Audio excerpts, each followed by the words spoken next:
All right, welcome everybody. So this week we're going to be going over a little Talmud. If you've been following along in the series chronologically, we've been going through how does halakha function. We've been learning Hilchot Lamrim, which is a book of law. And the way that law functions, we can't really tell you. You have to think this. You have to agree with me on this. Law dictates what you behave. So it was kind of interesting to where we got to a point where in the law we learned that you can be executed for some of the things that you say. Speech can get you literally executed. And then it went into some things that it normally doesn't touch on, like, for example, if a person was to be executed for the crimes they've committed, um, you wouldn't be punished if you kind of took a jab at him as he was being out to be executed. However, you could be punished if you said something to him on his way to be executed, if you embarrassed him in any way. So then, the law just tells you this is what the law is. So then later commentators come in and say, why is that? Well, they theorize that he has separated himself from the community by committing crimes and being sentenced to be executed. But if he repents, if he did teshuvah, legally he's still going to be executed. But now you're, hurting the feelings of one of your Jewish brothers who was unfortunately going to be executed. And there was an actual punishment for this. You could be punished for that, but what effect does that have on your soul, on his soul? The law says, because you have to honor your mother and father, you're not even allowed to speak negatively about your parents after they die. So we have to theorize. Obviously, it has no effect on them in this world; they've already moved on, but it must have an effect on the soul. So it really got into a lot of things with speech and a lot of things that deal with like spirituality, which the law book normally doesn't deal with. It just tells you what's the law, what's permitted, what's prohibited. So I thought it was kind of appropriate for us to maybe take a deeper dive into these aspects because you have commentators commenting on it. But when Rambam gives us a law in Mishnah Torah, he's just giving you what the law is. He doesn't even give you the source for it. So Yosef Karo wrote the Kesef Mishnah to say, if you want to know where does he get the source for this law, this is where Yosef Karo thinks it comes from. And even sometimes he doesn't know. It'll tell you, well, we think he's quoting this tractate, but because he's mentioning this, but it's questionable why he only mentions the first half of it, doesn't mention the second half. So even he doesn't know where he's getting it from. So the rabbis that gave us the law, they were religious. They were learning these types of topics. So I felt that since we're not usually dealing with this in law, it would be a good idea to dive into how we talk to each other and what effect does speech have. Let's go to the Talmud itself and see where these people were getting this from, which led to the laws that they were enacting. So I thought that would be a good time to take a break from halakha and let's dive into this. So we're gonna go over Bava Metsia. So in this class, we're going to be talking about the ethics of speech. Um, in the Babylonian Talmud, we find the Sechet or volume Bava Metsia, which means the middle gate. This deals with an area of Jewish law that focuses a lot on commerce, meaning it talks about how to conduct business ethically, things like fair weights and measures. If something goes wrong in business, how do we make it right? It's sort of like commercial code. So it's talking about a lot of this stuff. And then it sort of takes a turn into how do we as people talk to each other and what's the right way to talk to each other and what's the wrong way to talk to each other. So, for example, if we find examples in Torah that's prohibited, activities that are prohibited, does that mean that we can humiliate people who are engaging in this type of activity? For example, let's say somebody's struggling with their sexuality, like someone that's gay. Some of their, it's not prohibited to have certain thoughts. It's not prohibited to want to do something. If I walk into a bank and they got the vault open and I say, man, get all that money in there. That looks nice. I'd really like to go get some of that money and do something with it. It's not really a crime. Now, if I act on it, if I go take the money, then now we're dealing with the bank robber.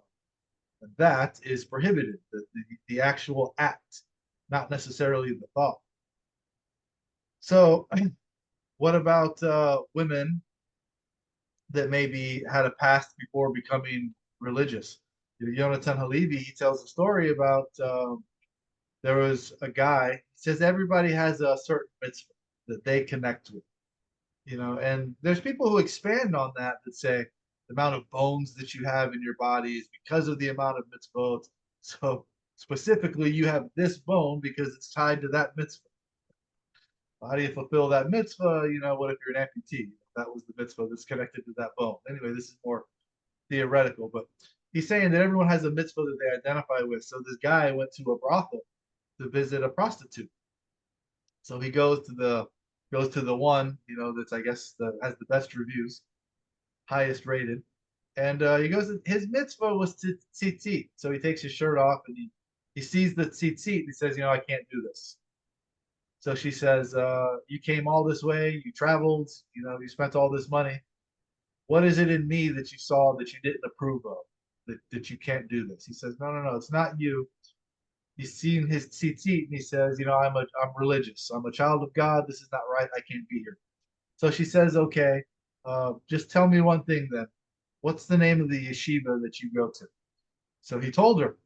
So then she goes there and she talks to the head of the yeshiva, and he ends up converting her. She says, if that can, whatever you're teaching here can change a person like that, then that's something good, and I want to be a part of that. So then people ask, well, you're converting women like this. So the story goes that, well, he saw that she was sincere, and so he converted her, but it ended up being that she was with that guy. They ended up getting married. So if it's, if someone is engaging in things that is frowned upon, does this mean we can point it out, and can we use this to insult them? Can we even bring it up? Can we remind them of their past before they converted? Just because someone's doing something that they're not supposed to be doing, does that give us a license to mistreat people with our speech? So that's what we're going to go over today.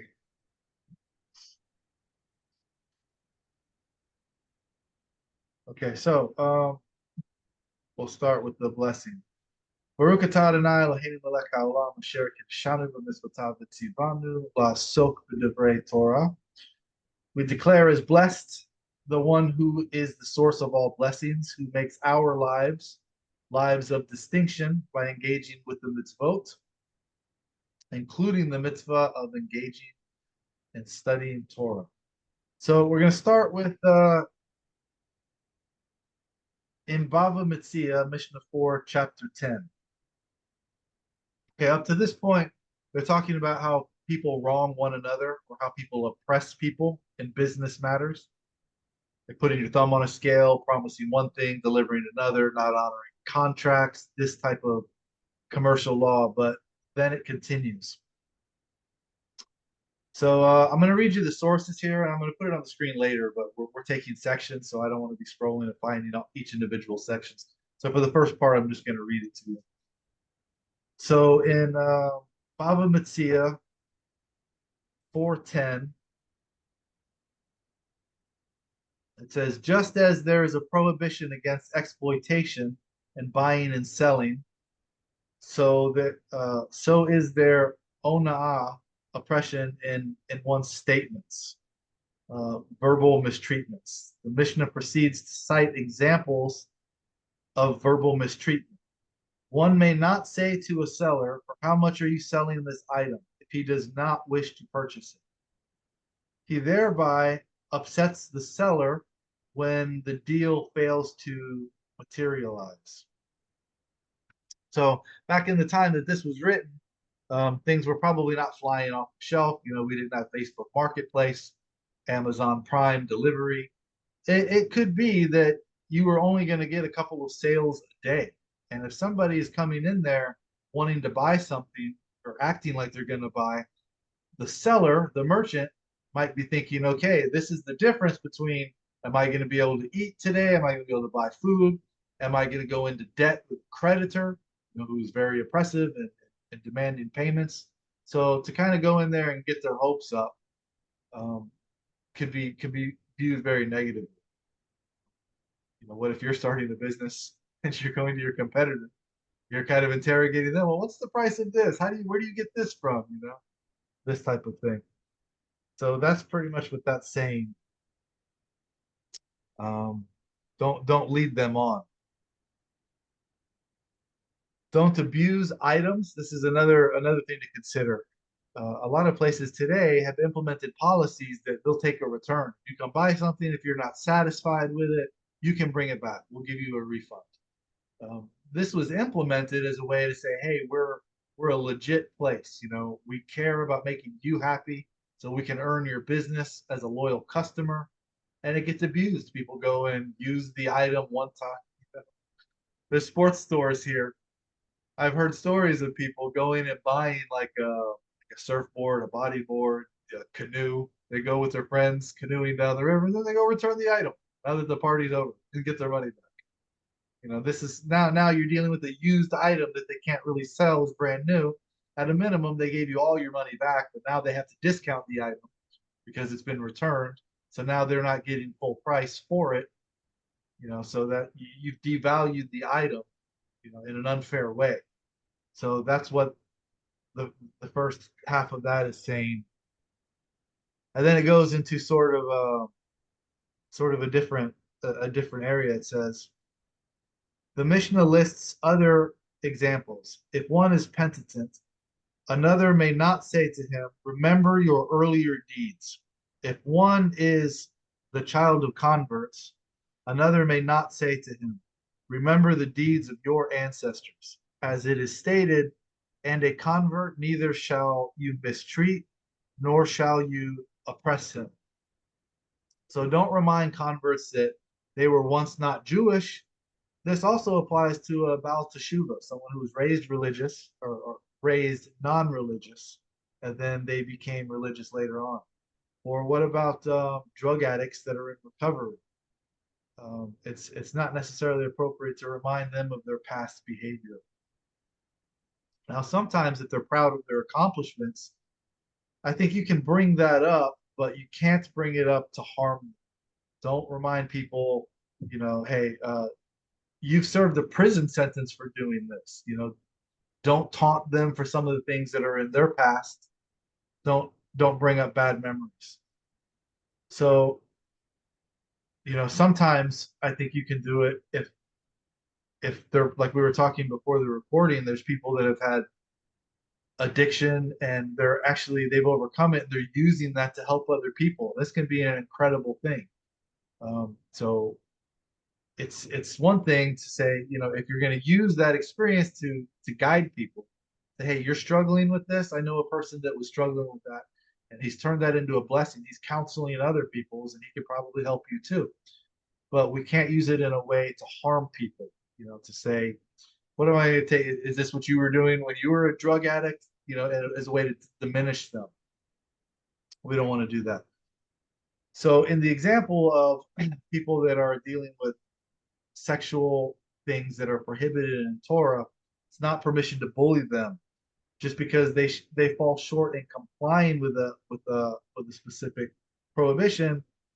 We are all falling short in some areas. Just because we're not struggling with that doesn't mean we're not struggling with something different. So we got to be careful how we talk to people. How powerful can words be? Words create worlds. Creation came into existence with worlds. Let there be light. So words can also destroy worlds in Jewish thought. So we have to take great care in how we talk to each other. What does it mean that words can destroy worlds? We don't need to go into specific examples, but some people have been mistreated, and some people have been the most devout people who come to convert, and then because of the way they were treated, became anti-Semites because of words that were said by the people that they came to. Other people have found out they've been deceived, by people that they trusted. They thought, he's got a beard, he's got a black hat. This is an ambassador of God. For sure, he knows more than me. I can trust this person. And they've been taken advantage of, and their whole world was destroyed just because of something that a person said to them. So we want to try and be careful when we're talking to people that we're not doing this to other people, even unknowingly. Sometimes we have effects on people that we don't even realize we're having. We're changing their lives, sometimes for the positive, sometimes for the negative. So moving on in Bava Metsia, if you want to look this up later, we're in 58b. It asks the question, how so? If one is penitent, another may not say to him, remember your earlier deeds. If one is the child of converts, another may not say to him, remember the deeds of your ancestors. If one is a convert and he came to study Torah, he may not say to him, does the mouth that ate unslaughtered carcasses and animals that had wounds that would have caused them to die within 12 months, this would be treif, and repugnant creatures, non-kosher items, and creeping animals, comes to study Torah that was stated from the mouth of the Almighty. So it's saying, don't come remind people that, hey, at one time you were eating bugs, non-kosher stuff. And, because you were a convert, someone who's from birth, someone who kept kosher from the time they were brought up. They've never had shrimp, lobster, pork. They've never eaten any of this stuff.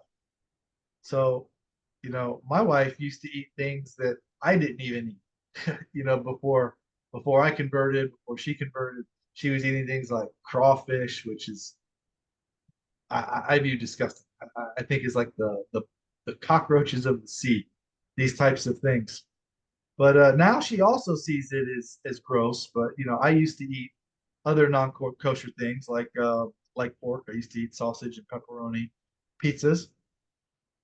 So, but at that point, I was biblically kosher, but she was not. But now she is, Baruch Hashem. But it would be an insulting thing to remind her of what her status used to be. You used to eat this nasty stuff, before you elevated and proved yourself. So if someone's coming to read Torah, let's say they're going to get an aliyah, right? They're probably nervous. They've been practicing, and then you come in and remind them of this, that you used to eat this non-kosher nasty stuff, and now you're going to be speaking the words of Torah, the beautiful words of Torah that came from the mouth of the one who gave us all of creation and spoke all of this into creation, into existence through his speech. Now your mouth is going to repeat these words of Torah, the same mouth that used to eat non-kosher food. You're going to throw them off when they've been practicing, studying, and you can ruin, what's going to be their big day. So even if your intent is to say, hey, you've come a long way, you're doing great, look at where you started and look at where you are now. Your intention might be to pat them on the back, kind of give them some confidence, but that might, what your intent to say is, might not, the message you're sending might not be the message that they are receiving. So you just want to be mindful about that, because you might be bringing up something that they're trying to forget and that they don't want to be reminded of, especially with when it comes to converts. A lot of converts, they don't want to be reminded that they were once a non-Jew. They try to pretend, like they were born Jewish. I'm from birth. I don't know what it's like to be a non-Jew. And then if you're in a group of people and you bring this up, you might be sort of outing them. They're going to be thinking, well, I've built a camaraderie with this person. They don't know I'm a convert. They think I'm from birth, and now you're bringing this up, and now their reaction is going to be like, you were a convert? I didn't know you converted. I thought you were, you got the walk, the talk, the look, the swagger, more froom than I am. I thought you were for sure, a yid from birth. You might be outing them, even though your intention is to say, I remember when you first started coming here, you didn't know anything. and now you're a I've been told by ethical Jews that that I know more about Judaism than they do. You know, right. So ethnically. if I was to come and Yeah. remind you of where you started to say you've come a long way, the other people at the table, I might be outing you that at one point, you weren't. You might not want them to know that you converted. So even if your intention is good, it can have a negative effect. So this is what this is bringing up. So even though we're telling the truth, it might not be appropriate to say it. Remember, lashon hara is negative speech that is true. It's not necessarily that we're lying about somebody and slandering them with something that's false. So I think the lesson here is that we should be speaking kind. It could be a point of view though, man, because some people view being a convert or even a Baal Shuva as like having an edge. I mean, it could be a positive because we have the blessing of seeing it from the other side. So we have a an empathy for people in our particular situation. Yeah, there's multiple sides to each point. I mean, Might not you be know, we not teach. might not negatively might not necessarily be negative. It might not be lush and hurrah.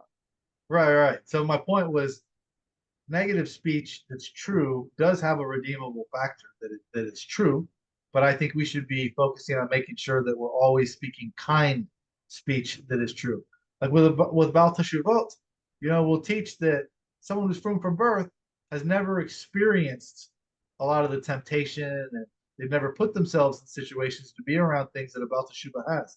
So they've overcome that by becoming religious again, which is what Baal Teshuvah means, one who's mastered Teshuvah and returned to the path of Torah. But can this have a negative effect? There could be frum Jews that say, you know what? I haven't overcome that hurdle. Maybe I should go sin. Maybe I should go see what it's like to go off the derech so that I can live up to that challenge and I can conquer it and come back. That way I can attain the highest level of achievement. Yeah, we don't want people doing that. So yeah, there's definitely a different perspective on anything, on everything. Some of the best Jews I know are converts and Bolshevas. Yeah, for sure. I agree. But most of us know the difference between what's right and wrong. That's why we're here. We could be anywhere. But the real difficult choice is sometimes choosing between two rights, um, two different choices, which both have an aspect of what seems right. So, for example, a lot of times when we're lying awake at night thinking about a conversation that we were in earlier, we're thinking about what we said. We said whatever it was we said because we thought it was the right thing to say. But then when we're going over it, like as an overthinker, you're sitting there thinking, well, this is what I should have said. I should have phrased it this way.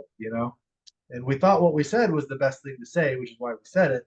But now we're kind of going over it in our mind and thinking, there actually was a different way that I could have said it. I could have phrased it this way. And I've been guilty of this myself. You know, I think I can articulate a good reason for why I'm saying this. So I make the other thing look bad. That's obviously this is the wise choice. This is the better option. But I've been told myself that I should start phrasing things as a choice between what's good and what's better. Usually our choices are not between what's utopian and what's horrific. It's between what's good and what's better. And when you phrase it that way, okay, yeah, what you're doing is good for sure, but it doesn't have to be that way. There is a better way that we could do instead. That's a much better way to phrase things. And so, like another example, for example, if you're saying, well, even for something that's good, pekuach nefesh, we are commanded to violate Shabbat for pekuach nefesh. True, but this has a very negative connotation to it. What do you mean we're supposed to violate Shabbat? There's people that have never heard of this. So a better way to phrase it would be, we're allowed to do things that would otherwise be considered a violation of Shabbat. You're saying the exact same thing, but this is just a better way to phrase it. So this is what we should carry over ethically into um, what we're thinking about. Like we were saying, Lashon Hara, maybe you're saying something negative that's true, but just because it's true doesn't mean we should be saying it. Should we necessarily be pointing out, well, the Torah prohibits this? Well, so maybe this person will be judged for this later, but you're probably also doing something that you're going to be judged for too. So And we just want to kind of keep that in mind. So that's what we need to master is thinking before we speak. So we can be good at not having to regret what we said, um, even though what we said was said with good intentions when we said it. So the Talmud's not here to tell us how to behave when it's easy. It's here to tell us how to behave when we have tough choices on how to behave.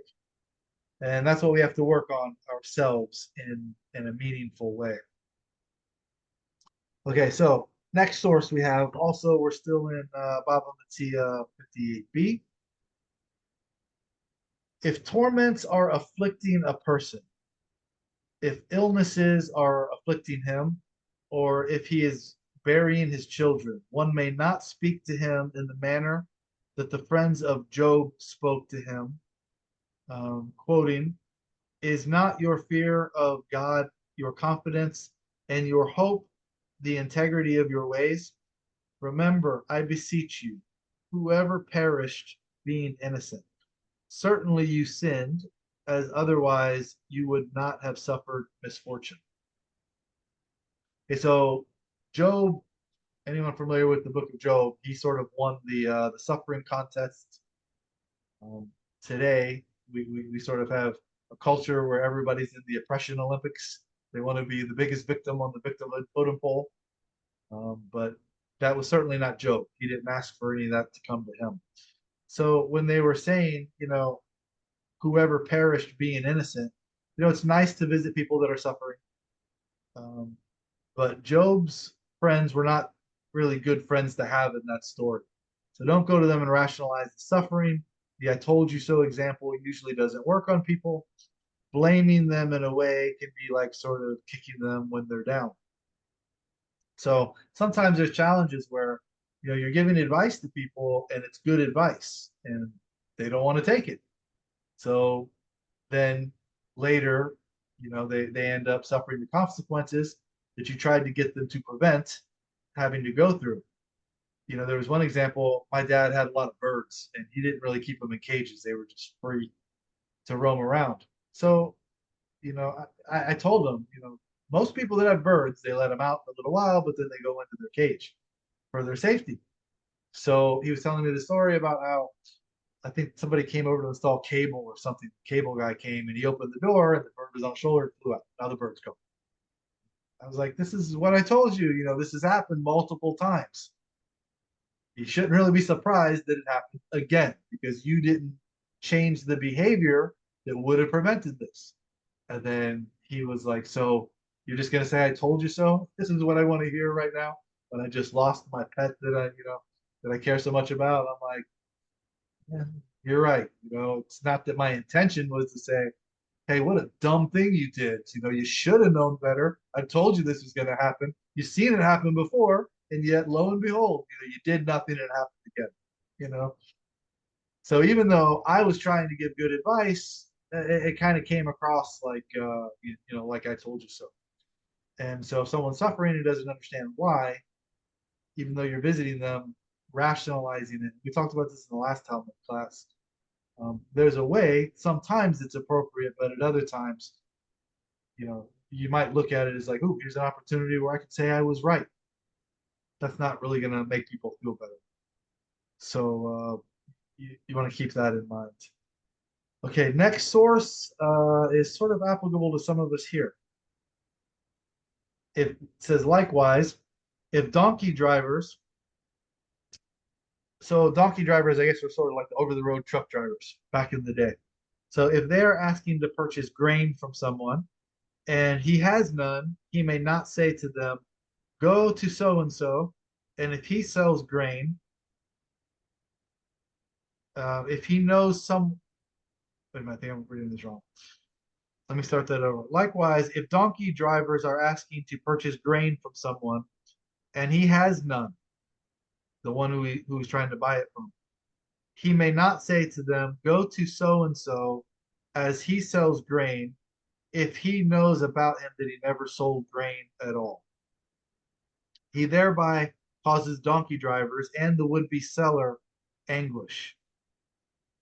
So the key word there is that if he knows that he never sold grain at all, don't send this donkey driver over to him. Rabbi Yehuda says one may not even cast. Okay, he's going on to a different topic there. So don't send him to this person if he knows he never sold grain. That's like saying, I don't want to be bothered. I don't have any grain for you. Go see this guy. Maybe he's got some. But he doesn't sell grain. So today I said donkey drivers for like over the road truck drivers. If he comes up to you and says, "Hey, I need to get some fuel. Do you know where I could buy some fuel?" Well, if you don't have any fuel, say, "Why don't you go to this? There's a grocery store around the corner. Maybe they have some." Grocery stores don't sell fuel, at least the one you're sending them to. So don't send him there because this is causing anguish, not only on the donkey driver, the truck driver who's now running around for something. You're sending him somewhere he's not going to get it. And now the gas station or the person that doesn't sell grain or the grocery store owner in this case doesn't sell gas, you're telling them, you're putting them in a position to turn the guy away. Tell him, no, I don't sell this here. I don't know why this guy sent you to. Anyway, so salesman, you know, if someone start trying to sell you something, don't send them to somewhere else. Now they're gonna have to sell them. So if a salesman calls you, you're like, I don't want any, but go see Rabbi Yosef. Maybe he'll buy some from you. Now I gotta tell him I'm not interested either. Keeping this kind of thing in mind. So it continues to say, Rabbi Yehuda says, one may not even cast his eyes on the merchandise for sale, creating the impression that he is interested at a time when he does not have the money to purchase it. Verbal mistreatment is typically not obvious, and it is difficult to ascertain the intent of the offender, as the matter is given to the heart of each individual, and only he knows what his intention was when he spoke. And with regard to any matter given to the heart, it is stated, and you shall fear your God. God is privy to the intent of the heart. So God knows what your intention is. If you're window shopping, are you shopping there and you don't have the money to buy it? You could be causing anguish to the person who thinks, like we talked about earlier, who thinks he's going to get a sale when he's really not, and this could have an effect on you too. Should you be window shopping if you don't have the money? Then you're going to start rationalizing and say, well, maybe I can put this on a credit card. Maybe I can go into debt for this. Um, is that a financially wise thing to do? So it can be good to window shop sometimes, if you're searching for the best price on something. This can be a wise thing to do. This is what it means by what's the intent. It's hard to ascertain what is the intent. Hashem knows your intent, but it can be difficult to ascertain for us. Okay, so then we're going to get into what it said there at the end about verbal mistreatment. Okay. Also, we're still in Bava Metsia 58b. Rabbi Yochanan says in the name of Rabbi Shimon ben Yochai, greater the transgression of verbal mistreatment than the transgression of monetary exploitation. As with regard to this verbal treatment, it is stated, and you shall fear your God. But with regard to that, the monetary exploitation, it is not stated, and you shall fear your God. So Rabbi Eliezer says this explanation, this verbal mistreatment affects one's body, but that monetary exploitation affects one's money. So Rabbi Shmuel ben Nachmani says this monetary exploitation is given restitution, but verbal mistreatment, there is not given restitution. Everybody understand what that means? You guys follow that, where he's getting his source from? Well, what's the punishment for the verbal mistreatment? There, there's different, like we talked about in the what was it, chapter Hilchot Mamrim, chapter 5, I think we went through. It was saying that you could get lashes for verbally mistreating a person who was on his way to death to be You could executed. you could get killed if you said the wrong thing to your parents. Right. So there's different punishments for different things. But in a monetary case, you could be awarded you could be given a fine, a monetary punishment for that. But how do you make restitution for the verbal mistreatment?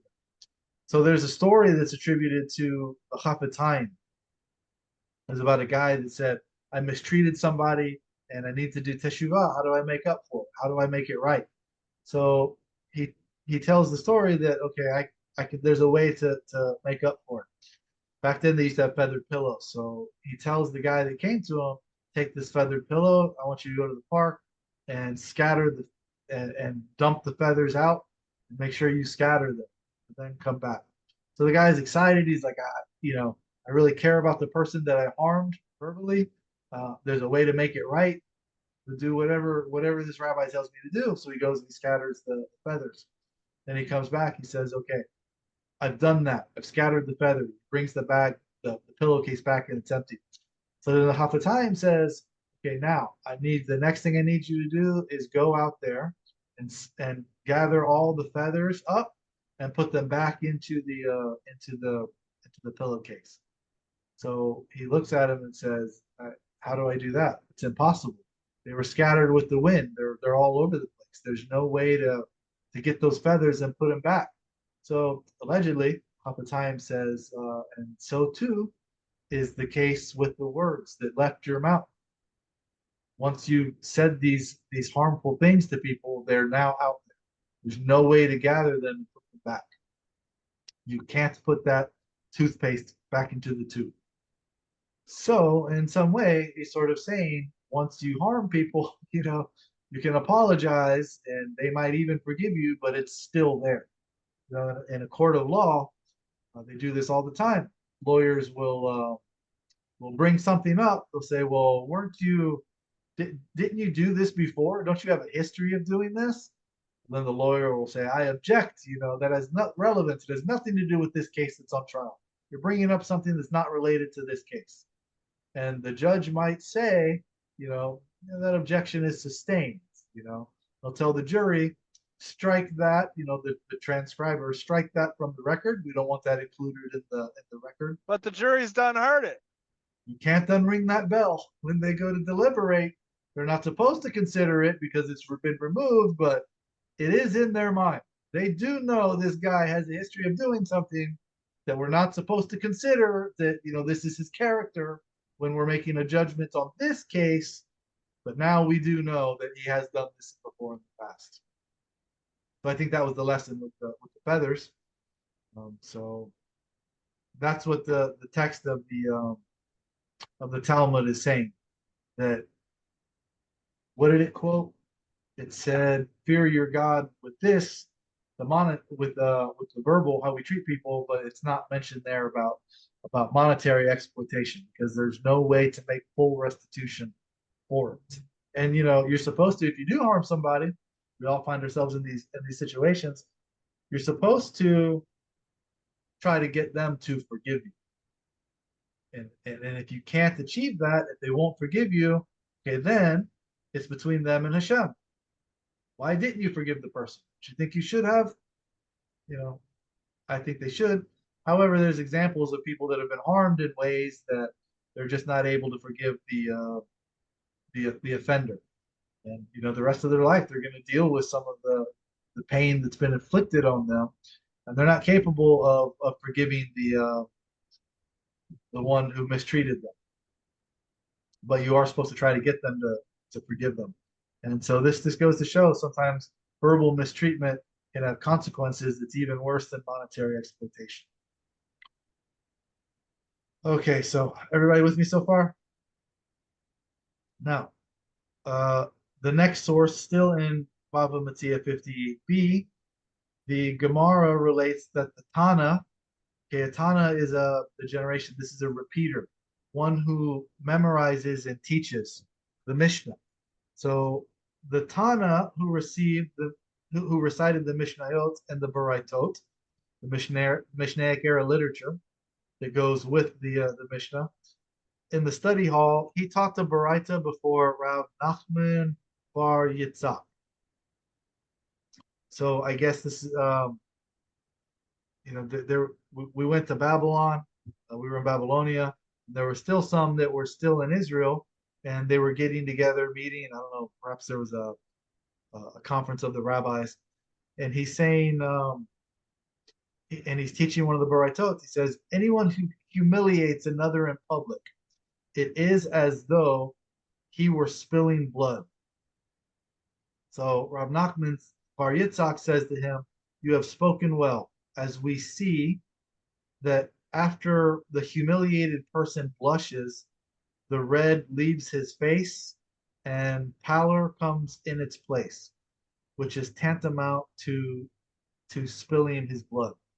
So, we've heard it said in other places in the Talmud, one that humiliates another as if he has shed blood.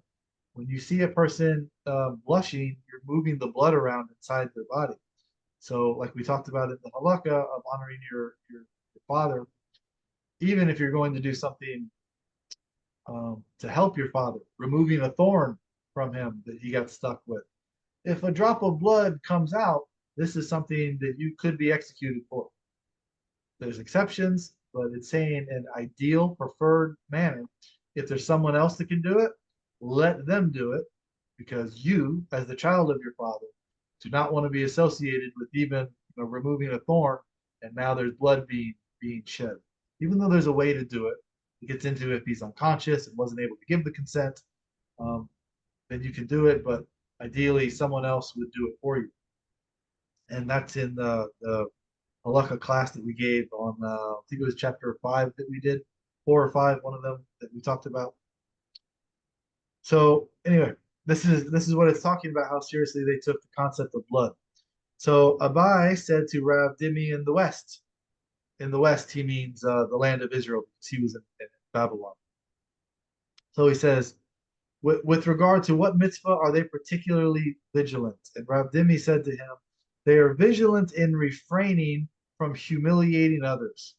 As Rabbi Hananiah says, everyone descends to Gehenna except for 3. All right, so I want to give you a little bit of context of what's happening here. So the rabbi from Babylon is asking, what are they really particular about over here in Israel? He says, we're very particular not to humiliate people. This is what we're very machmir on, very strict about. And then they start talking about Gehenna. What is Gehenna? So there was a place where they used to burn trash. They would burn bodies, and not a pleasant place. It was a lower place. So you would throw things off of the mountain. You would throw things down in there into the fires. So he's sort of equating that this physical place where we burn trash, not a pleasant place to be, is also a place in the spiritual world where you could be punished for things like humiliating people. So what he says here is they're vigilant in refraining from humiliating others. Everyone descends to Gehenna except for 3. So now the Gemara asks, does it enter your mind that everyone descends to Gehenna? Everybody goes there? Is this what you're saying? This is what the Gemara is asking. So rather say, anyone who descends to Gehenna ultimately ascends, except for 3 who descend and do not ascend. And these are they. So what it's saying here is, are you really saying everybody goes to this place? Everybody goes to Gehenna, this perpetual burning place? Why not just say everyone goes there, but everyone ascends? It's going to be a temporary place where you'll be punished for your sins, but you're not going to stay there forever. It's not a eternal damnation to this place. So you see, they're sort of debating it. So it's not universally understood that everything that we're saying about the next world is 100% factual, and this is the way the process works. But this is where it comes from, that you'll be there temporarily. This is why we'll say mourner's Kaddish for 11 months. We don't want to assume anyone was so bad that they're going to be there for 12 months. What they've decided is the maximum amount of time that you're going to be there, 12 months. So we'll say mourner's Kaddish for 11 months in case anyone that's there, the maximum that they can be there for is 11 months. To say these people were not so wicked that they're going to do the full 12 months. But is it a fact that you're only going to be there for 12 months? And this is what the next sentence is going to be. So I see your hand raised, but I want to finish this sentence and then I'll come back to you, because this might be clarifying what your question is. So it's saying, why not just say everyone's going to go there, but it's going to be temporary. You'll do your time and you'll get out after being punished there. So why not say everyone it descends, ultimately ascends out of it, except for three who descend and do not ascend. So it's saying there's three people here. You're going to go to Gehenna, this pit of fire, and you're not going to get up. You are going to be there forever. And these are they: one who engages in intercourse with a married woman, as this transgression is a serious offense against both God and a person, the husband of the woman, and one who humiliates another in public, and one who calls another a derogatory name. So we see for these three sins, a person that these rabbis are claiming they'll be in Gehenna forever. You're never getting out. 67% of them, two of the three, are for speech. Things that you said to people. So the Gemara asks with regard to one who calls another a derogatory name.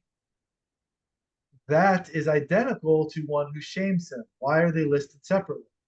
Isn't it included if you're humiliating somebody publicly, you're calling them a mean name? Isn't that the same thing? Why are we separating this to say there's a difference between calling somebody a name and shaming them publicly? So the Gemara answers, although the victim grew accustomed to being called that name in place of his name, he is no longer humiliated by being called that name. Since the intent was to insult him, the perpetrator's punishment, the perpetrator is the one who's calling him this name, is very severe. Even if the person who is being called the mean name is not offended by it. So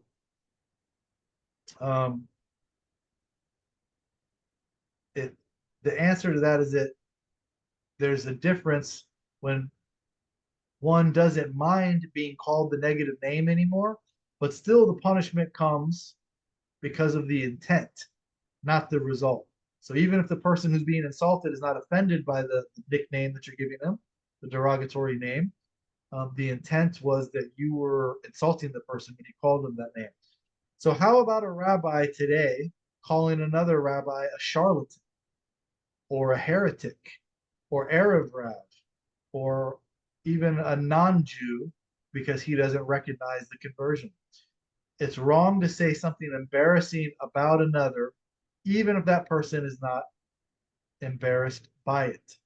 So even if the rabbi that you're calling charlatan calls himself Erev Rav, even if he's proud that he's on the list of 14 heretics and I'm number 14, I'm on that list, and it's a sign that I'm on the right path if these people are calling me a heretic.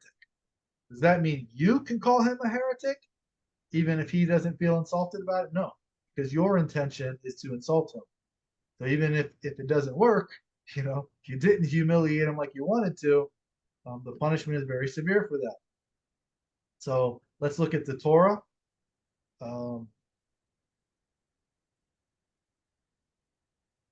Actually, let's pause that and let me get your question. So what's your question? And you might be getting to it. So you referenced the Gemara, that statement, that comment, that the suggestion of are they there forever? And then you said that was a Gemara reference, correct? Right. What is there a reference in the Mishnah? And I guess you're headed to the Torah. What is said in the Torah or the Mishnah in regards to Gehenna? And then I'll ask my second question. So in regards to being insulting, it also is in reference to our intent, even if we say it's not, the intent is within us if we are saying things that are hurtful as well, correct? Yeah, yeah. Okay. Your intent matters. I was thinking about your first question. Can you repeat that last part of that second question? About What does in Mishnah or the Torah, what does it say in reference to Gehenna? Because I know there's lots of discussion or debate. Is there anything said in the Torah or the Mishnah in regards to Gehenna or how we should pay for so those things, I guess? I would have to go back and look and see what does it reference, but I mean clearly. So the purpose of this Gemara, they're not talking about what actually happens, what is the process that we can check and say, well, this is the process, this is the way that this functions and the way that it works. They're talking about, how do we behave? And then so they're sort of theorizing, obviously we don't have a consensus on what's going to go to Gehenna. Does everybody go there? Is it these three people? Are they there forever? And they're not even covering the idea of, is there a maximum of 12 months? That's going to come from somewhere later. So they're more talking about how should we behave? Is there consequences? It's not like a black and white according to the letter of the law. But we see here they don't have a consensus on it. So is it referenced in the Mishnah? Maybe. I don't have the whole Mishnah memorized, but I can't think of anything off the top of my head that's talking about that. But there could be some reference. So then, I'm sorry. There could be Okay, some, thank you. So that, I'm even if there sorry, is, disconnected. even if there is a reference, we don't have a consensus on it because now we're in the Gemara and we're bringing this up seemingly for the first time. Okay. Okay. So yeah, I think that answers. So then it's not really something. Okay. So it's starting to come about more in the Gemara. Okay. These Okay. people are giving different opinions on it, not based on what happens when we die. They're giving statements on how do we talk to each other, how do we treat each other. What are you guys? What's your minhag over there? What's your hashkafa? Do you guys behave more, strict on kashrut than you do on how you treat people? Is it more on how you treat people versus did you fulfill this this mitzvah of tzitzit or tefillin? What are you guys real strict on? They're saying it's how we treat people. That's the context of this. But it's not a consensus. Ask your rabbi today. Hey, there's an opinion in the Gemara that says I called somebody a mean name. Am I one of the three people that's never getting out of Gehenna forever? They're going to tell you, no, don't worry. You can do teshuvah. It's not like eternal damnation, like some people teach in other religions that you're going to be there forever. You're going to get out. So this is just an opinion in the Gemara about it. It's not authoritative saying this is for sure how it functions. Thank you, Rabbi. Yeah, and your second question was about you call somebody a name, the intent. Does the intent matter? Yes. Yeah. Because that's what I'm extrapolating from what you're saying. That because I think a lot of times people will, and I guess where I go with that is, when people will say something and then they'll see that they didn't get the result that they wanted, maybe, or maybe it was harsher than what they thought, and they'll say, "Oh, I was just kidding," or "Oh, I didn't mean that." When in reality, I think hearing you say that, I really think people need to, I guess what I'm taking from it is that people need to take pause because your intent does matter. So before you say something to somebody or bring something up that might cause them harm, perhaps we need to stop and think about that as to what is your intent. What is here's a question that I've started to ask as of recently, because I definitely have said things that I know my intent was one thing, even though I've said something different with my mouth. The question we need to ask people, I think, is what is your intention with that comment? So when people will say things to me, as an example, and it is hurtful, and they say that it's not, instead of saying, well, why would you say that? Or can't you see that hurt my feelings? I ask very specifically, what was your intention with that comment? Because it automatically puts it back onto that person to say, what was your intention with that comment?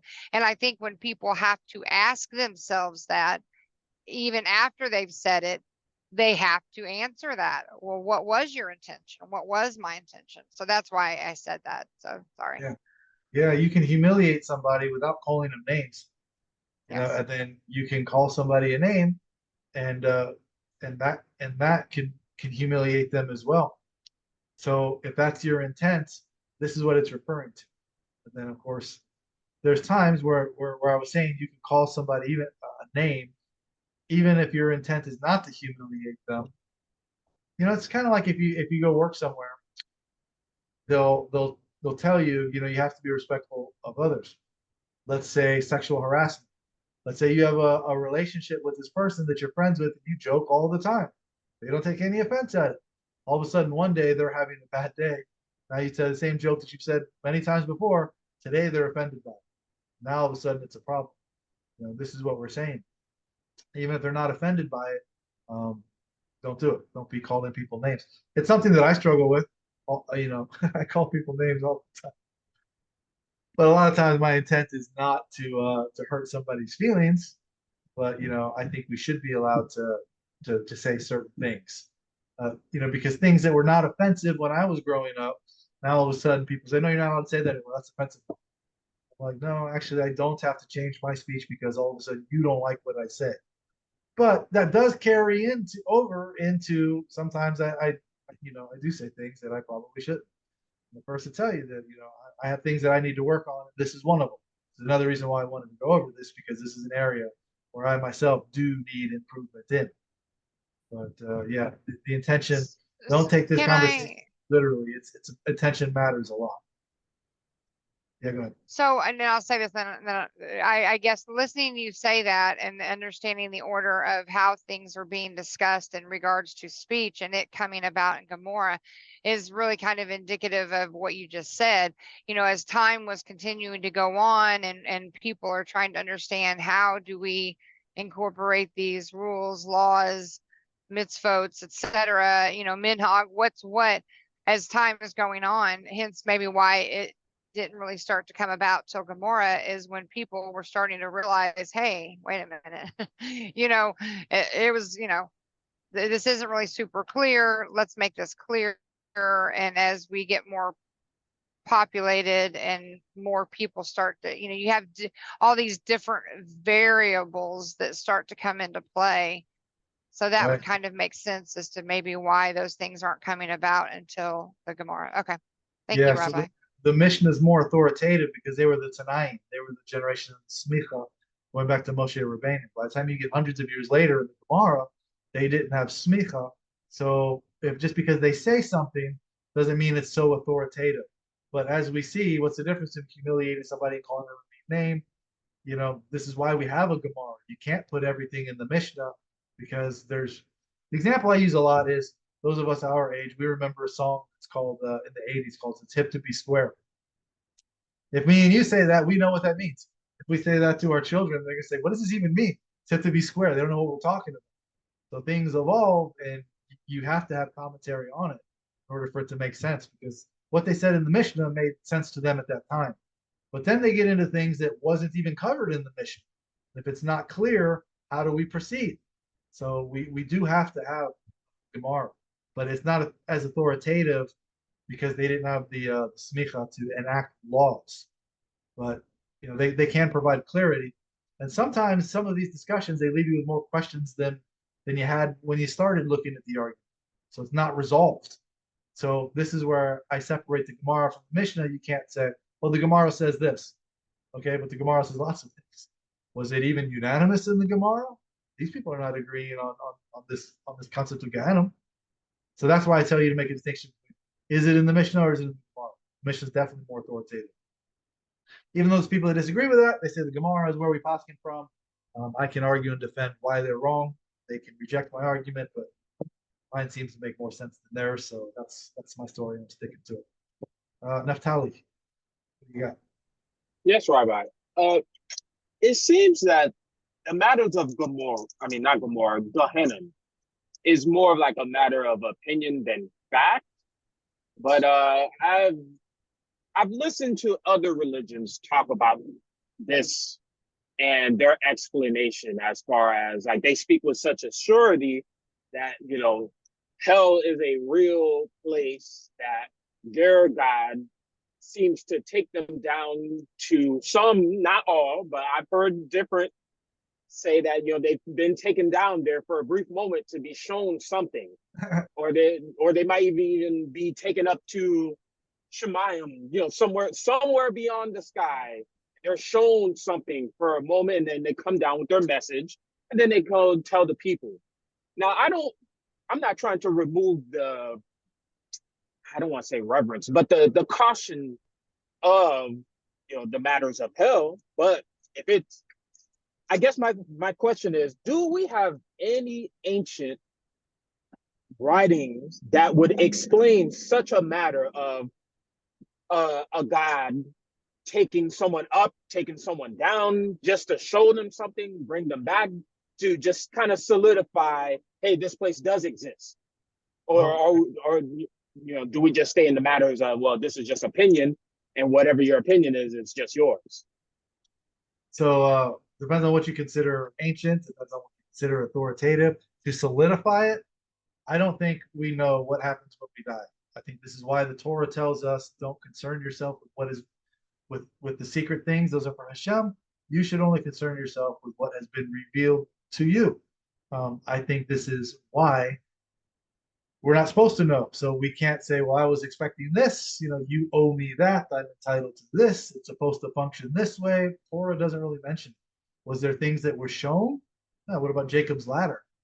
There was, we can speculate, the book of Enoch, we can speculate these things, but I don't think we can teach it as authoritatively, this is what happens. I mean, here we are in the Gemara, they don't know.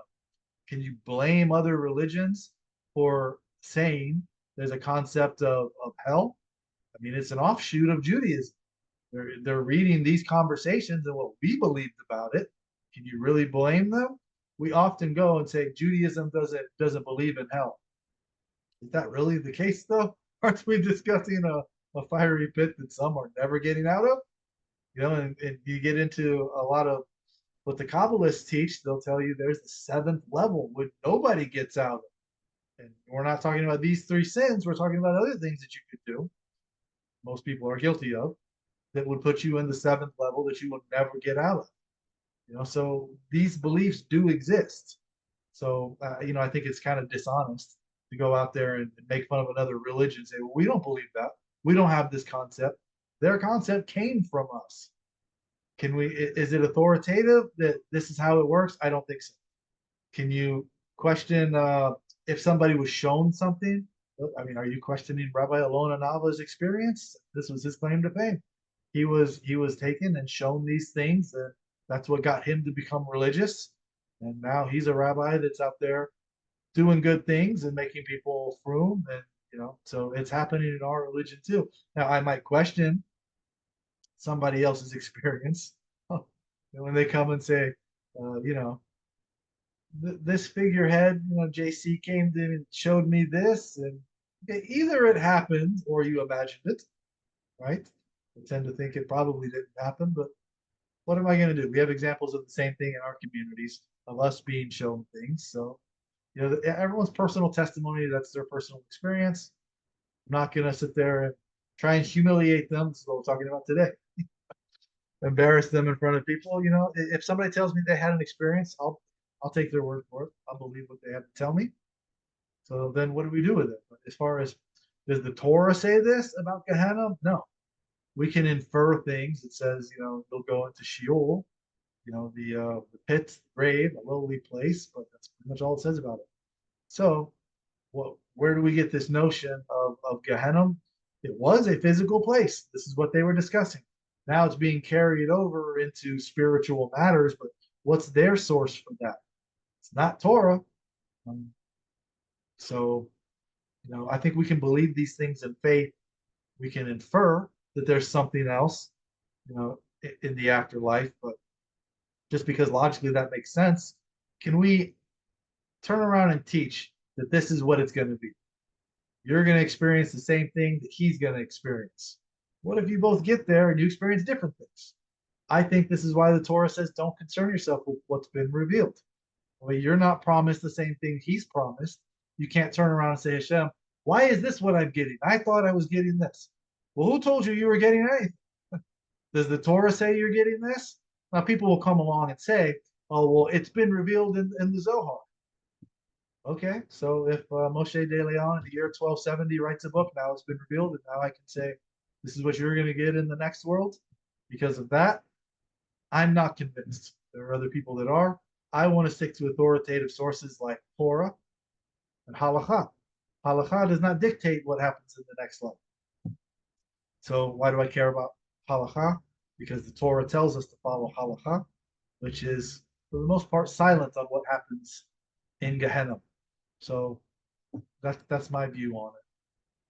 That answer your question? Yes. Okay, So, good. Yeah, go ahead.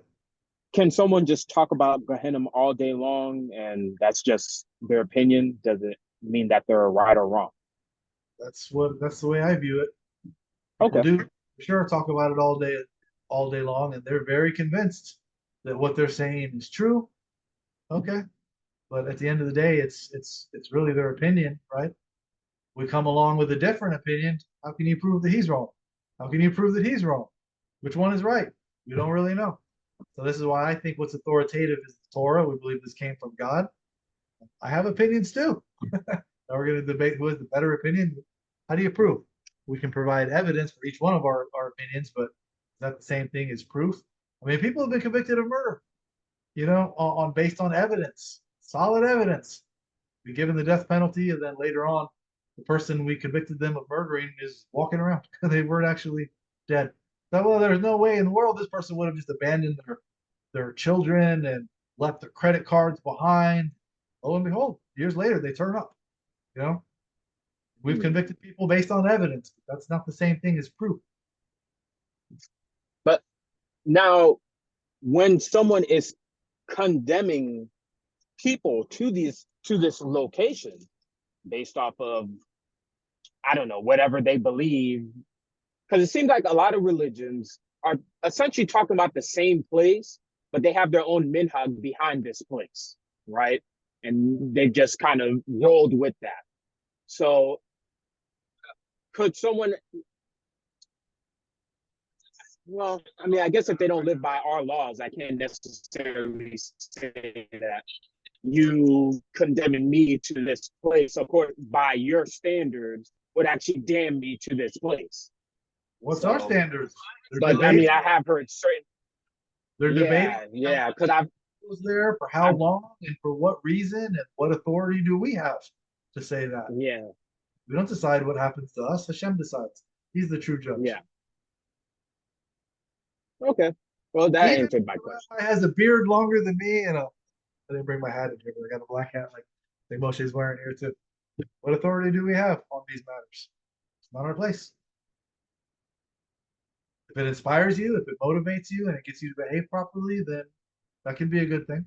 Some people are motivated by the fear that they're going to be punished, fired, demoted. Other people are not motivated by that. They're motivated by the pat on the back, the promise of a promotion by doing better than everyone around them. So different people are motivated by different things, but authoritatively, what authority do we have to say this is how the afterlife functions? This is what's going to happen to you? If so, are we any different than a Catholic priest saying you're going to be forgiven for this if you say 12 Hail Marys? What if Hashem wants you to say 13? What if Hashem says, I'm not going to forgive you no matter how many Hail Marys you say? Is he beholden to what the priest says? You're going to tell God, hey, sorry, I'm a priest. I told him to say this. You have to forgive him because I told him that you would. If we're going to laugh at that, then why wouldn't we say the same thing about when rabbis are? Hashem listens to us? I don't know. Hashem gave us a system that says Hashem has to follow what we say. We're going to get into that in about 2 minutes, but it's really the same thing, So if that answers your question, let me get to that because I brought it up. So I want to get to that. Does that answer your question? Yes. Thank Okay. you. Yeah, you're welcome.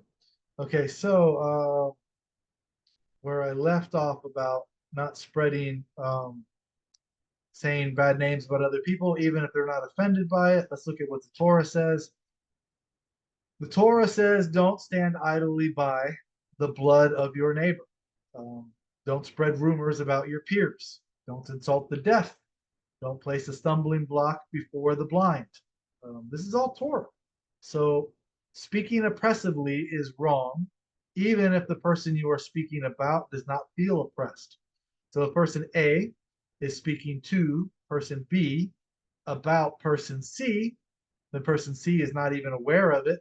So even though you might not be harming them directly, you're harming yourself by being a person that goes out and speaks about these people. And this is why the warning about not cursing the deaf, putting a stumbling block before the blind. You have to build a guardrail around your roof, because if you did not and they fall, then it's as if you put a stumbling block before them, as if you proactively pushed them off just because you failed to put the guardrail up. So it's definitely having an effect on yourself. That's what I was saying. It's something that I should work on, because it's kind of training myself that this is okay. Even though for one reason, you know, I'm trying to keep this language alive. That was never been offensive before. I don't want to give you the authority to come tell me it's now offensive and I can't say it. So that's my intention for keeping these words, which they'll get banned for saying on places like Facebook. I think we should absolutely be allowed to say it. But it is training me to be the type of person that says, okay, maybe I don't care if this hurts your feelings. It's having an effect on me. So even though you might not be harming them directly, you're harming yourself by speaking that way, because you're speaking unjustly. At a minimum, you are harming your relationship with God by being the type of person who speaks unjustly out of earshot in one way or another. So if you're the type of person that's making videos speaking about a rabbi that you don't like, even if that rabbi is not offended by what you're saying, you should probably consider whether you want to continue doing that or not, because Hashem does not speak highly of people who do that. Okay, you know who you are. I don't need to call out any names. But now we're going to go to the moment you've all been waiting for. Let me go to screen share. Okay, share sound. So go to YouTube, share. Okay, now I think I have a new browser here where this is up. Can everybody see what's on the screen? Somebody's got to tell me if they do. Yes. Okay, great. So you guys have heard me say I've got a video on my channel about Bava Metsia 59b. So I highly recommend watching it. It's like a 35-minute video. It explains what's happening there. It's a big problem. Most people today get it wrong. Their interpretation is wrong. And they use that to do things that they should not be doing. And that's why it's so important that we need to have the correct interpretation of it. Is my interpretation of it correct? Yes. You can disagree with me. You can present evidence for why you disagree. And I think it's a very weak case. So this is why I think we need to understand the correct interpretation of it. Correct according to my definition, of course. But I highly recommend you watching that video where it will explain it more thoroughly, more in depth than we're going to do today. But I didn't show any text. You didn't read it there. So I want to be able to read it quickly. We're already long in this video, so it's going to be a long one. So I don't want to spend all day on it. There is that video, Bava Metsia 59b, but I want to go through it sort of quickly here to show you the text. And you see we're on Bava Metsia 59a, so I want to bring up a couple things before we get into 59b. But it's extremely valuable, so I think you'll find a lot of value in it. So we started here. One who engages in intercourse with a married woman is talking about what kind of death that they get. But he still has a share in the world to come. Well, this is a disagreement from what we just read, isn't it? So we're talking about, is it unanimous? This is how it works. Who gets to say, do you get a share in the world to come? You don't, because you never descend out of Gehenna. It's not unanimous. So anybody telling you that this is how it works, my opinion, is just giving you their personal opinion because there's not really a consensus. There may be a popular consensus today, but it's for sure not traditionally always been understood that way. So this is what we were talking about, the three sins. Two of the three were for speech, how you treat another person. This is where this is coming from. Okay. Scroll down. And here, some say that he says in the name of this one. Okay, so we're dealing with hearsay here. Imagine if Moshe goes up to somebody and says, well, this is the way it works. And I know because Yosef told me that Asher said that this shiur he listened to, the guy said this.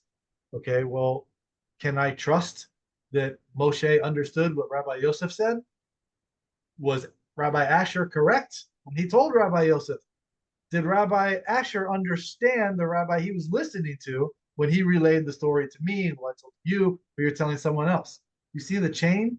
They're admitting here, this guy claims that this person says, did he really say it? And some say that this rabbi says in the name of this rabbi who's before him. So you have to trust that he told him correctly, and he's relaying the message correctly. Some say it, not everybody says it.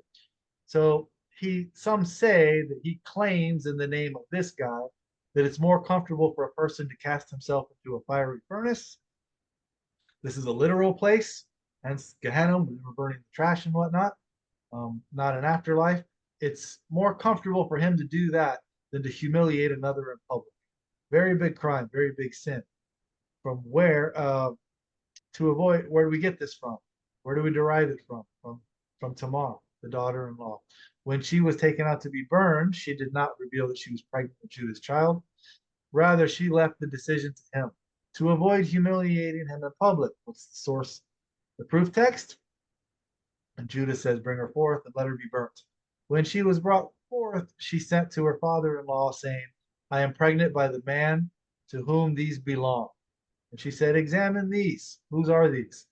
The signet and the cords and the staff. She could have named the guy, but she didn't. She didn't name the guy. She said, you just ask who's this. If the guy wants to say, okay, these are mine. If he wants to confess, that's him. But she had a chance to humiliate the person and didn't. Okay, you shall not mistreat his man and his colleague. You must always be careful about mistreatment. So it's not just the sources that I brought up. It's a big thing. Okay, this is going to be relevant in 59b when we get to it in a minute. Since the day the temple was destroyed, the gates of prayer were locked. The prayer is not accepted as it once was, as it is stated in lament of the temple's destruction. Though I plead and call out, he shuts out my prayer.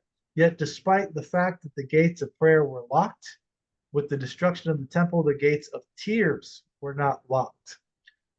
Tears of pain. One who cries before God may rest assured that his prayers will be answered, as it is stated, hear my prayer, Lord, and give ear to my pleading. Keep not silent at my tears. And Rob says, again, we're talking about another opinion of Gehenna.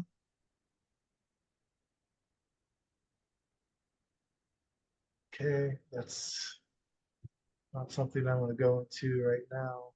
Okay, here again, all the gates of heaven are apt to be locked except for the gates of the prayer of victims of verbal mistreatment. I want you to bookmark this in your mind because we're going to bring this up at the end of Bava Metsia 59b, which we're about to read. All the gates are locked except for the gates of prayer of victims of verbal mistreatment. Someone who has been caused anguish verbally. A victim of verbal mistreatment. It's going to go into detail about this, but just remember the gates of prayer of victims of verbal mistreatment. As it is stated, lo and behold, he stood on and built a wall with a plumb line in his hand. He says, in response to all transgressions, God punishes the perpetrator by means of an agent, except for the mistreatment. Ona'ah is oppression, as it's stated, and then a plumb line in his hand. Okay, the term for mistreatment and the term for this spelled in a similar manner, indicating that God himself inflicts retribution. To be, he's not going to delegate this to someone else. Hashem himself personally is going to do that. Be the one that sees to making sure that they're dealt with. Okay, these are the 3 sins before they are certain. Between the world and the divine presence is not locked. Here we see a different 3: the verbal mistreatment, robbery, and idol worship. So the verbal mistreatment, this was 2 of the 3 that we read about already. It's included here, but it combines them as verbal mistreatment, and then it gives you 2 different ones. Okay, so again, it's not unanimous on which of the 3 go for how long. Mistreatment, although it seems to be unanimous, everyone agrees verbal mistreatment is a very serious crime. As it's stated here, robberies, it's stated violence and robbery are heard before me continually. Idol worship, this angers me before me, that angers me before me continually.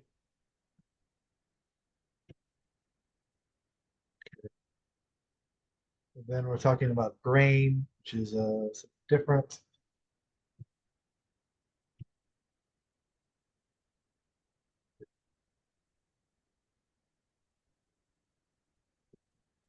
Honor of a person's wife. Okay, and here we get to Bava Metsia 59b. Okay. On the topic of verbal mistreatment, we learned in a Mishnah in Kalim 5:10, if one cut earthenware oven widthwise into segments and placed the sand beneath each and every segment. So it used to be that an oven was a communal oven, very expensive. If a lizard got in there and died, this is impure. And keep in mind, this is a time after the destruction of the temple. Laws of purity and impurity were not really even in place anymore, but they were keeping it because they were hoping the temple would be rebuilt in their days and that they would be back in place. So they're discussing this oven here, where if a lizard gets in there and dies, it's now impure. The oven has to be destroyed. The whole community has to chip in financially to build a new one. It's an expensive process. It's a big burden to the community. So this is a new type of oven where if they cut it into sections, think about Legos, like how we have cinder blocks now. If you build one out of this, if a lizard gets in there and dies on this one block, can we remove the block? The rest of the oven should still be kosher, separated from each individual piece. So Rabbi Eliezer is saying he deems this to be ritually pure because of the sand, its legal status is not that of a complete vessel. It's not one complete oven. Each individual piece is its own individual separate thing. So therefore, it's not susceptible to ritual impurity. And the rabbis, this is the rest of the rabbis on the Sanhedrin, they view it as a functionally complete oven. So due to new technology, new innovation, Rabbi Eliezer is saying, this is good. This is good for us to be able in the community to say this new technology, I think we have new things now, cell phones, Zoom, it's good technology. We're using it right now. So Rabbi Eliezer is saying this is good. This is a pure, ritually pure oven. Which again, the laws of purity and impurity were not really in effect at the time, but he's saying, so for leniency, for sure, it should be good. But the rabbis are saying, no, we disagree. You are the minority dissenting opinion. We, the majority, agree. We don't like it, so we want to say it's not pure. Okay, so that's the context that brings us into Bava Metsia 59b. Does anyone want to read, or do you guys just want me to read? Usually people are not too quick to volunteer. All right, I'll take that as you prefer me to do it. Okay, so this is known as the oven of Achnai. Okay, so the Gemara asks, what is the relevance of Achnai, a snake, in this context? Rabbi Shmuel said it's characterized in that manner due to the fact that the rabbi surrounded it with statements like this snake, which often forms a coil when at rest, and deemed it impure. Another explanation could be that the blocks wrap around like a snake, sort of a round way. But the sages taught on that day, when they discussed this matter, Rabbi Eliezer answered all the possible answers in the world. to support his opinion, but the rabbis did not accept his explanations from him. This is true. Sometimes it doesn't matter how much sense your argument makes, and we're going to see this. People are just not able to see it or not willing to. So, after failing to convince the rabbis logically, Rabbi Eliezer said to them, if the halacha is in accordance with my opinion, this carob tree will prove it. And the carob tree was uprooted from its place, 100 cubits. Some say 400 cubits. So there's a debate about how far did the tree get up and walk away. The rabbi said to him, one does not cite halakhic proof from the carob tree. Rabbi Eliezer then said to them, if the halacha is in accordance with my opinion, this stream will prove it. The water in the stream turned backward and began flowing in the opposite direction. So the water stopped flowing downhill, started flowing uphill. Not a very natural occurrence, to prove that he was right. And not only did they not want to buy his arguments intellectually, they didn't listen to his logic. They're seeing this with their own eyes, miraculous things proving that he's right. And they said to him, no, we don't cite halakhic proof from a stream. I'm not convinced still. So Rabbi Eliezer then said to them, if the halacha is in accordance with my opinion, the walls of the study hall will prove it. The walls of the study hall, this is in the Beit Midrash, leaned inward and began to fall. He was so convinced that he was right. He was willing for people to die, to have the walls collapse and kill them, to prove that he was right about this matter. So Rabbi Yehoshua scolded the walls and said to them, if Torah scholars are contending with each other in matters of halakha, what is the nature of your involvement in this dispute? Who are you to question rabbis? You don't see our beards that we're wearing? You don't recognize we're wearing black hats? Where is it your place to interfere with us?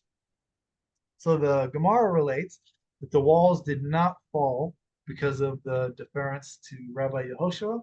They didn't continue to fall in on them, but they also did not straighten back up because of Rabbi Eliezer. They remained leaning. So I guess it remains leaning at the time that this was written. So Rabbi Eliezer said to them, if the halacha is in accordance with my opinion, heaven will prove it. A divine voice emerged from heaven and said, why are you differing with Rabbi Eliezer, as the halacha is in accordance with his opinion in every place that he expresses an opinion? So this is a divine voice. This is God telling them, Rabbi Eliezer is right. And this is the part where I have a big problem with. So we see that logically he's right, but the rabbis don't want to listen. The world agrees with Rabbi Eliezer. The trees, the streams, the walls, the whole planet is showing that he's right. Even God himself comes along and says he's right. But who are these rabbis that don't want to see this with their own eyes? They stand on their feet and say, it's written, it's not in heaven. Quoting Deuteronomy, the Gemara asks, what is the relevance of the phrase, it's not in heaven, this context? So Rabbi Yirmiyah says, since the Torah was already given at Mount Sinai, we agree, nobody disputes that, we do not regard a divine voice, as you already wrote in Mount Sinai in the Torah, after a majority to incline. So the rabbis here are telling God, we don't listen to you. You gave us the Torah. The Torah says you wrote this in the Torah after a majority to incline. So the rabbis are saying, who is God? We don't listen to God. You put a system in place. We are going by your system. They quote the source, Exodus 23:2. Now, when you go look at Exodus 23:2, you see that they are misquoting Torah here. Chutzpah to argue with God to begin with. But to misquote the Torah, they're leaving out the first word in this sentence, which in Hebrew is the word lo, which in this context means do not follow after the majority to do evil. So you have to remove the word from the Torah to chop part of a sentence off to leave you with a part of the sentence to change the context to make your case here. So they're misquoting Torah intentionally to say, if we're the majority, we don't have to listen to God. Since the majority of rabbis disagreed with Rabbi Eleazar's opinion, the halacha is not ruled in accordance with his opinion. The Gemara relates, years after that, Rabbi Natan encountered Elijah the prophet and said to him, "Hey, you remember that situation with the oven? What did Hakadosh Baruch Hu? What did he do at that time?" So when Rabbi Yehoshua issued this declaration that we don't listen to God, we outsmarted him by misquoting his Torah, Elijah said to him, the Holy One, blessed be he, smiled and said, "My children have triumphed over me. My children have triumphed over me." So my children have defeated me. We defeated God. The rabbis outsmarted God by misquoting his Torah. It doesn't make so much sense to me. It makes me wonder, at what point was you see the period here and the question mark? It makes me wonder, when did punctuation come into being? Because this would make more sense to me that it would say he laughed and said, "My children have defeated me." That would be more contextually in line with what the text actually says. But continuing, Exclamation question mark. right? So I need to investigate that to find out when did we add punctuation. So the sages said on that day that they claimed they misquoted Torah and they told God, "We don't listen to you. You said and they're still trying to misquote the Torah so they can think it sound like they don't even ask a question. They just think, oh yeah, well he's so happy that we defeated him. And this is why it's so relevant today. When you start asking rabbis about halakha, they will quote this section and say, "We get to decide. We're the rabbis." Well, we are not the rabbis that were on the Sanhedrin. We were not the ones debating this halakha in the room of hewn stones. We're not the ones that had smicha going back to Moshe Rabbeinu. These guys did. So, of course, there's some rabbis out there that they don't understand the history of smicha. They think the rabbi is the same. Their smicha is the same smicha that these have, but most rabbis understand that smicha ceased, it was reinvented. But they'll quote this all the time. The rabbis have to decide. The rabbis decide halakha today with the consensus. And then you say, well, where does that come from? Where can I find this? Can you give me the source? I don't know. It's in the Talmud, but it's a famous source. Many of them don't even know that Bava Metsia 59b is the source that they're quoting. They're just regurgitating what their rabbi said. Whatever the rabbis say, you have to go along with. And so oral law, some of them teach, whatever a rabbi says, this is Torah Shiva Al Peh. Whatever your rabbi says today, that's like just the Torah commandment telling you not to stray to the left or the right of the rulings of the court. I'm that court. I'm that rabbi. Torah's talking about me. If I say something and I get another rabbi to agree with me, that's the majority now. That's the halakha. You're not allowed to disagree. Because if you disagree with me, you're disagreeing with the Torah commandment. This is what they say. But this is where they're getting it from. This is why it's so important for you guys to know this. So the sages say on that day, they brought all the ritually pure items deemed pure by the ruling of Rabbi Eleazar. He was the one arguing that the oven was kosher, and God himself agreed. So they took all the items that he ruled pure with regard to the oven and burned them in fire. And the sages reached a consensus in his regard and ostracized him. He said, "Rabbi Eleazar, you're doing something today that's not popular. We can't have that." And the sages said, "Who will go and inform him of his ostracism?" So Rabbi Akiva, his beloved disciple, said to them, "I will go, lest an unseemly person go and inform him in a callous and offensive manner. He would thereby destroy the entire world." Some of these rabbis had a reputation of being not so polite when they spoke to people. I've been accused of that myself.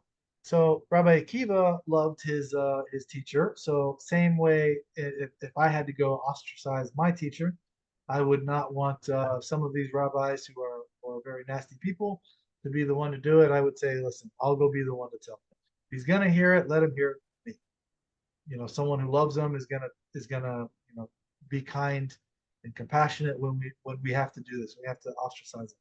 So this is why Rabbi Akiva went to do that, and because There's also stories about him, burning people up with fire just by gazing at them. So these types of things, they were worried he would be able to destroy the entire world. Which brings up some interesting questions. What if he unintentionally killed somebody? Is he now banished to the city of refuge because he looked at somebody and burned them up with fire? So was this an actual story that happened? Is it a literal history, or is it just a story to teach us a lesson? I'll let you decide. Um, so what did Rabbi Akiva do? He wore black and wrapped himself in black as an expression of mourning and pain, and sat before Rabbi Eliezer at a distance of 4 cubits, which is the distance that one must maintain from an ostracized individual. And Rabbi Eliezer said to him, Akiva, what's different about you today from other days? You comport yourself in this manner. So Rabbi Akiva said to him, my teacher, it appears to me that your colleagues are distancing themselves from you. He employed a euphemism because what they actually did is distance Rabbi Eliezer from them. He said, you're not welcome here anymore. You're on the list. You're on one of the heretic lists. So Rabbi Eliezer too tore his garments and removed his shoes, as is the custom of an ostracized person. And he dropped him from his seat and sat upon the ground. Gemara relates his eyes shed tears. As a result, the entire world was afflicted. 1/3 of its olives were afflicted, 1/3 of its wheat, 1/3 of its barley, and some say even dough that was kneaded in a woman's hand spoiled. They're making challah right in front of their eyes. A miracle happened. It all went bad. And the sages taught there was great anger on that day, as any place that Rabbi Eliezer fixed his gaze was burned. This is why they were worried about him destroying the entire world. He's out here burning the place down. So even Rabban Gamliel, he was the Nasi of the Sanhedrin at Yavna,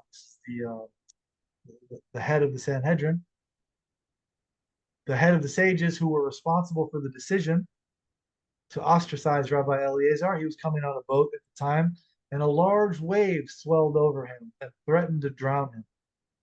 Rabban Gamliel said, it seems to me that this is only for the sake of Rabbi Eliezer, as God punishes those who mistreat others. So he's saying, this is because of what I did there. I already know what God does to people who mistreat others. So Rabban Gamliel, he sort of makes a defense for himself. He stood on his feet and said, Master of the universe, it is revealed and known before you that neither was it for my honor that I acted when ostracizing them, nor was it for the honor of the house of my father that I acted.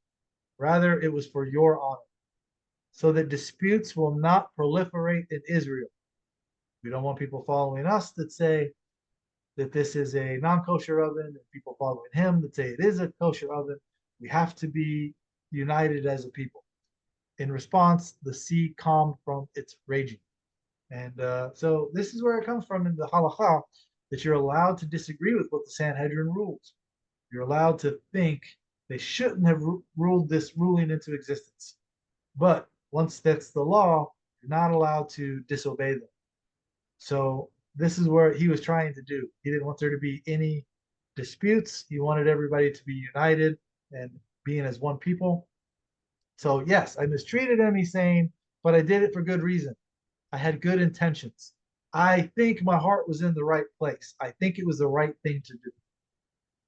And it sort of worked because the sea calmed from its raging and he wasn't killed on that boat. So he wasn't put to death yet because he had a good defense so far. But Ima Shalom was the wife of Rabbi Eliezer, the sister of Rabban Gamliel. So he excommunicated his sister's, His brother-in-law. his own brother-in-law. So from that incident forward, she would not allow Rabbi Eliezer to lower his head and recite the Tachanun prayer, which includes supplications and entreaties. So Tachanun is the prayer after the Amidah is is structured for you to recite what's written for you. It's also called the Shemona Esrei, the 18 blessings. So Tachanun is when you can say your own supplications. You can talk to God yourself instead of reading what the rabbis wrote for you. You can ask for what you want, but there's certain times we don't say Tachanun. Shabbat, Rosh Chodesh, for example. Okay, so this is why she would not let him say this prayer. She didn't want him asking God for things. So she feared that were her husband to bemoan his fate and pray, at that moment, her brother would be punished. Her brother being Rabban Gamliel, who we saw on the boat, Hashem was ready to punish. So a certain day was around the new moon. This is Rosh Chodesh. And she inadvertently substituted a full 30-day month for a deficient 29-day month, meaning she thought that it was a new moon when one does not lower his head in supplication, but it was not. She was mistaken. She didn't know it was Rosh Chodesh. And then some say that a pauper came and stood at the door, and she took bread out to him. This is why she left him momentarily unsupervised. Either way, the result was he did pray Tachanun. When she returned and found him, she saw that he lowered his head in prayer. And she said to him, before even having a conversation, before he told her what he prayed, she said to him, "Arise, you already killed my brother." Meanwhile, the shofar emerged from the house of Rabban Gamliel to announce that the Nasi had died. So she already knew, just by seeing him pray, that her brother was going to die. How did she know this? This is what he asked her. Where did you know that your brother would die? She said to him, "This is the tradition that I received from the house of my father." Remember I told you to bookmark this sentence before we got here? All the gates of heaven are apt to be locked, except for the gates of prayer and for the victims of verbal mistreatment. Not even because you were punished with some form of tangible punishment, just verbal mistreatment. No, I don't recognize your conversion. I can't count you in a minute. But yet somebody else comes in, doing whatever it is they're doing. We're going to count them. The sages taught one who verbally mistreats the convert violates 3 prohibitions, and one who oppresses him in other ways violates 2. Now, obviously, we can't be mistreating anybody, but it's specifically talking about the convert here. To mistreat a convert violates multiple Torah commandments. And I think it's going to mention what I wanted to say about 36 times. The more Hashem mentions something, the more serious he is about it. He didn't mention cooking a kid in its mother's goat the second time because he forgot that he already put it in there the first time. He didn't mention it a third time because he forgot he already put it in there twice. So if he's mentioning it more, then it means it's important to him. This is why Shabbat is mentioned so much. Shabbat is very important. So what does he mention more than Shabbat? He mentions converts more than Shabbat, because this is one of the things that he said he'd be willing to destroy the Jewish people over. Mistreating the convert, along with the orphan and the widow. Very serious prohibition. So the Gemara asks, what is different with regard to verbal mistreatment, that 3 prohibitions are written concerning, and neither shall you mistreat the convert? And when a convert lives in your land, you shall not mistreat him, and you shall not mistreat each man his colleague. And the convert is included in the category of the colleague. With regard to one who also oppresses a convert as well, 3 prohibitions are written. You shall neither mistreat a convert nor oppress him. And you shall not oppress a convert, and you shall not be to him like a creditor. The last prohibition is a general prohibition in which converts are included. So consequently, it is not correct that one who oppresses a convert violates only 2 prohibitions. Rather, both this one, who verbally mistreats a convert, and that one who oppresses him violate 3 prohibitions. Because converts are included. We do business with converts, so we don't want to oppress them, because they're included in that one of being harsh to collect money from them. It's taught in a Baraita, Mishnaic era literature, that Rabbi Eliezer the Great says, for what reason did the Torah issue warnings in 36 places, and some say in 46 places, with regard to causing any distress to a convert, any, including verbally? Why is it 36? Some say 46. Issue warnings in 36, some say 46, with regard to causing any distress to a convert. It's due to the fact that a convert's inclination is evil, meaning he is prone to return to his previous way of living. That would be bad. If you had a bad path that you were on, you've improved yourself and came to this path of Judaism, that's good. So we don't want to cause them any distress and get them to say, you know what, I'm out of here. I'm going back to my old way. I was treated better there. And we don't want them to do that. So that's why converts are mentioned so many times, 36. Some say 46 because, you're the other 10 times they're included. So if you're mistreating a convert verbally, that's obviously one prohibition. And if you're mistreating this person doing business with them in unfair business practices, you're violating that commandment also. So now it's like you're violating 2 Torah commandments. You're oppressing him in business and you're mistreating the convert. So it's a double crime. So that's why some say 46 instead of just 36. So what's the meaning of you shall not mistreat a convert or oppress him because you were strangers in the land of Egypt? We learned in a Baraita that Rabbi Natan says, a defect that is in you, do not mention it to another. So since the Jewish people themselves were strangers, they are not in a position to demean a convert because he is a stranger in their midst. So they were all strangers in the land of Egypt, so you cannot demean them. Now you could ask, are you Jewish?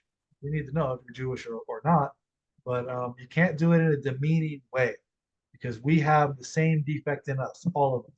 We all converted at Mount Sinai, including the Hebrews and the mixed multitude, the Egyptians, the Nubians, and others. We all I together. just think it's real condescending when somebody with a Jewish mother at shul, albeit they're observant, whatever, and then they say, is your mother Jewish? I know exactly what they're saying. Right. And I agree with you. So this is why it's saying you're not supposed to demean them. You can take that. They do that deliberately to do that. Right, because they want to know, are you in this category of someone who has a Jewish mother, or are you in a category of someone who is either not Jewish or converted? And let me remind you that you're a convert. Right, at least at one time you were not Jewish. But this defect is in every native born. They all converted at Mount Sinai. So, and it explains here the old adage, one who has a person hanged in his family, if you have a family member that is hanged to death, does not say to another member of his household, hang a fish for me. Because just mentioning it, the mentioning of hanging is the meaning for that family. You're going to bring up something that they don't want brought up, the fact that they were a convert. Well, the same thing applies to a native born. Your descendants also converted. You were also not considered good enough to be in a covenant with Hashem because you had a Jewish mother.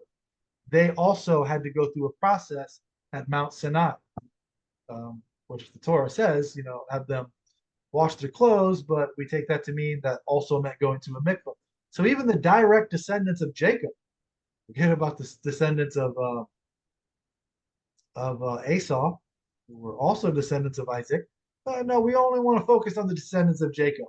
Okay, those descendants also were not good enough based on who their mother was. They also had to go through a process.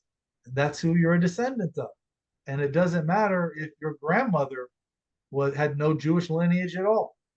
When she converted, gave birth to your mother, who's now Jewish, then she gave mother to you. Now you're a native born. What's the difference between you and my grandchildren? I converted. My children are Jewish and their children are Jewish. So how can you point out some sort type of defect in me that's present in you? It's not polite to do it to the converts for the same reason you don't want to hear it because you come from the exact same status. So, and then we move on to a new topic and we're done with Bava Metsia 59b. So, any questions on that? And do you see why this is so relevant today? Because many rabbis are out there mistreating people, thinking they have the authority to do so based on this, and they don't even know where to find it in the Talmud. Obviously, some know where to find it and they interpret this differently, but what's the flaw in the interpretation? Interpretation is whether their rabbi taught them, who knows how to find it, the interpretation that they're using, or their rabbi is just regurgitating the interpretation that they heard about. Oh, the Torah says you have to follow the majority, so therefore this is what's popular to do today. So therefore, that's the halacha. Okay, so then wearing a talit on Friday night and driving there, and not going to synagogue at all, that's the halakha. That's what's popular. This is what Reform rabbis are doing. So if that's the majority, then then they're the majority. Us Orthodox Jews, we're like Rabbi Eliezer, we're the minority. So therefore, the halakha is decided with the majority. They'll say, no, of course not. You can't apply that logic. You have to go by a system. Only those who know what they're talking about can decide what the halakha is. Okay, well, if you can't find this in the Talmud, if you don't know where the authority comes from, you don't know the difference between a rabbi today, a rabbi that sat on the Sanhedrin, your logic is that you're using a sentence that is intentionally used to misquote Torah that Hashem himself said, Rabbi Eliezer is correct. Rabbi Eliezer was ready to punish the leader of the Sanhedrin that mistreated Eliezer, and eventually, based on that decision, and eventually did put him to death because of the way Rabbi Eliezer was treated. This is your logic to say, no, if it's popular today, we'll decide what's popular. I'm not convinced. I don't buy their argument. And there's ways to articulate it to make it sound like, oh, he was proud, of them. That's what he means when you defeated me. Okay, but I understand that sentence and you can look at it that way, but we have to look at the totality, the entire text. Does the narrative seem as he's killing Rabban Gamliel? And he, does it seem that he agrees that Rabban Gamliel was correct to do that? I don't think so. So that's my interpretation of it. And it's the minority interpretation, but I think it's the correct one. So we can disagree about how you should look at this, but when you look at the impact that this has on people, particularly converts, I think my interpretation is the correct one. So even if I'm wrong, we definitely need to consider the outcome that it's having. I just wish that those rabbis that would like to interpret it like, oh, he was so happy. I just wish that they would see that it's just as much possible, because there was no punctuation, that it's just it's as much of a possibility.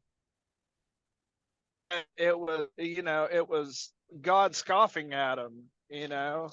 What was he happy about? He was happy about the way Rabbi Eliezer felt, the damage that was caused by Rabbi Eliezer. Yeah. He was on Rabbi Eliezer's side.